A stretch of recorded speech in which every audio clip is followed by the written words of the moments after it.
Hi అండి అందరికీ welcome to mister and missus cooking. ఈరోజు మన ఛానల్లోని బీట్రూట్ కర్రీ అయితే చూపిస్తాను.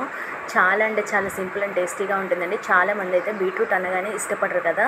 ఈ విధంగా చేశారంటే ఒకటికి 2 ముద్దలు అయితే తింటారు. ప్లేట్ మొత్తం ఖాళీ అవుతుంది. పిల్లల నుంచి పెద్దవాళ్ళ వరకు ఎన్నో హెల్త్ బెనిఫిట్స్ ఉన్న ఈ బీట్రూట్ రెసిపీని ఈ విధంగా అయితే చేసుకోండి. ముందుగా దీనికోసం అయితే నేను 4 బీట్రూట్ని, 2 ఉల్లిపాయలని, 7-8 పచ్చిమిర్చిని అయితే తీసుకోవాలి. చూస్తున్నారు కదా, ఈ విధంగా తీసుకుంటున్నానండి నేను. బీట్రూట్ బ్లడ్కి అలానే స్కిన్కి కూడా చాలా మంచిదండి. అప్పుడప్పుడు తింటూనే ఉండాలి. బీట్రూట్ని అయితే ఈ విధంగా అయితే కట్ చేసుకోవాలి. చాలామంది తురుము చేస్తారు. తురమటం కన్నా కూడా ఇలా ముక్కలుగా కట్ చేసుకుంటేనే బాగుంటుందన్నమాట. ఇలా బీట్రూట్ని అయితే అన్నీ సమానంగా వచ్చేటట్టుగా ముక్కలుగా కట్ చేసుకోండి. పక్కన ఉంచుకున్న తర్వాత స్టవ్ ఆన్ చేసి బాణీ పెట్టి దాంట్లోని ఒక 7-8 టేబుల్ స్పూన్ల ఆయిల్ అయితే వేసుకోండి. ఆయిల్ కాస్త హీట్ అవ్వనివ్వాలి. చూస్తున్నారు కదా, ఈ విధంగా ఆయిల్ అయితే హీట్ చేసుకుందాము. అన్నీ కూడా తరిగి పక్కనైతే ఉంచుకున్నాను. ఉల్లిపాయ, పచ్చిమిర్చిని కూడా.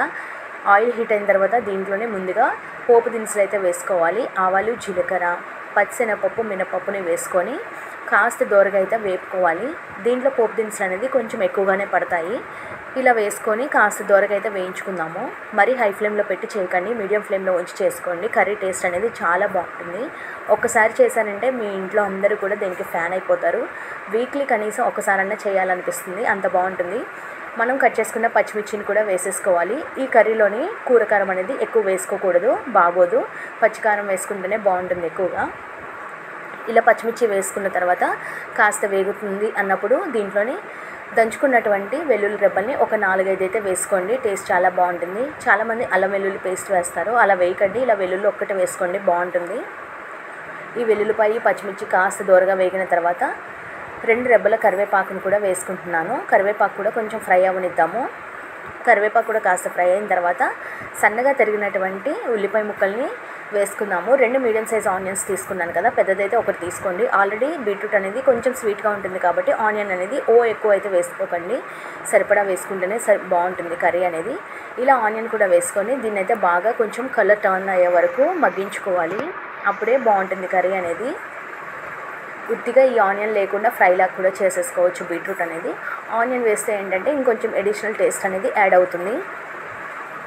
మూత పెట్టి ఒక 5 నిమిషాల పాటు లో ఫ్లేమ్లో ఉంచి ఉడికించుకుంటే చక్కగా ఆనియన్ అనేది ఫ్రై అయిపోతుంది. ఆనియన్ కాస్త ఫ్రై అయిన తర్వాత మనం కట్ చేసుకున్నటువంటి బీట్రూట్ ముక్కలన్నిటిని వేసి ఈ తాలింపు బాగా పట్టేలాగా కలుపుకోవాలి. చూస్తున్నారు కదా, ఎంత కలర్ఫుల్గా ఉందో కదా బీట్రూట్ అనేది. అసలు పట్టుకుంటేనే ఇంత రెడ్ కలర్లో ఉంది కదా. మన స్కిన్కి ఇంకెన్ని హెల్త్ బెనిఫిట్స్ ఉంటాయి చెప్పండి. చాలా మంచిదండి. బీట్రూట్ని కనీసం వారానికి ఒక్కసారైనా తీసుకోండి. జ్యూస్ కూడా అప్పుడప్పుడు తాగితే మంచిది. బీట్రూట్ ముక్కలు కాస్త మెత్తబట్టడం కోసమని మూతైతే పెట్టి ఒక 5 నిమిషాల పాటు మగ్గించుకుంటున్నాను. చక్కగా మెత్తబడిపోయి చూస్తున్నారు కదా, ఆయిల్ కూడా పైకి తేలుతుంది, కలర్ కూడా టర్న్ అయిపోతుంది బీట్రూట్ అనేది. ఒక 5 నిమిషాలకు ఒకసారి అలా 2-3 సార్లు కలుపుకోండి. బీట్రూట్ అనేది కింద అడుగంటకుండా చక్కగా మగ్గిపోతూ ఉంటుంది. ఫ్రై లాగే వస్తుందండి. అన్నంలో కలుపుకొని తింటున్నప్పుడు మంచి ఫీల్ వస్తుంది. చాలా బాగుంటుంది. టేస్ట్ కూడా మళ్ళీ చేస్తారు, నేను చెప్తున్నానని కాదు. చూస్తున్నారు కదా, ఈ విధంగా అయితే బాగా మగ్గిపోవాలి. ఒకసారి మనం గరిటెతో ఉడికిందా లేదా అనేది ముక్కని తుంచి చూడండి. మనం పెట్టగానే కొంచెం సాఫ్ట్ అయిపోయి వెంటనే తునిగిపోయింది అంటే బీట్రూట్ ముక్క అనేది ఉడికిపోయినట్టు. లేదు అంటే ఇంకొక 5 నిమిషాలు ఉంచుకోండి, సరిపోతుంది. వాటర్ అనేది అస్సలు యాడ్ చేయొద్దు. ఈ విధంగా చక్కగా ఫ్రై చేసుకున్న తర్వాత బీట్రూట్ని మరొక 5 నిమిషాల పాటు అయితే ఫ్రై చేసుకుందాము. నాకైతే ముక్క కొంచెం గట్టిగా అనిపిస్తుంది. చూస్తున్నారు కదా, ఇప్పుడు ఫుల్గా బీట్రూట్ అయితే ఫ్రై అయిపోయింది. చాలా మెత్తగా అయిపోయిందండి, సాఫ్ట్గా. ఇక ఈ కర్రీలోని వేరే పక్కన పెట్టడానికి ఏమీ ఉండదండి. పచ్చిమిర్చితో సహా అన్నీ తినేస్తాం. పచ్చిమిర్చి కూడా మంచి టేస్ట్ అనేది వస్తుంది, చాలా బాగుంటుంది. ఆ తర్వాత దీంట్లోనే ఒక 1/2 టేబుల్ స్పూన్ వరకు పసుపుని, రుచికి సరిపడా సాల్ట్ని, 1.5 టేబుల్ స్పూన్ వరకు సాల్ట్ని కూడా యాడ్ చేసుకోవాలి.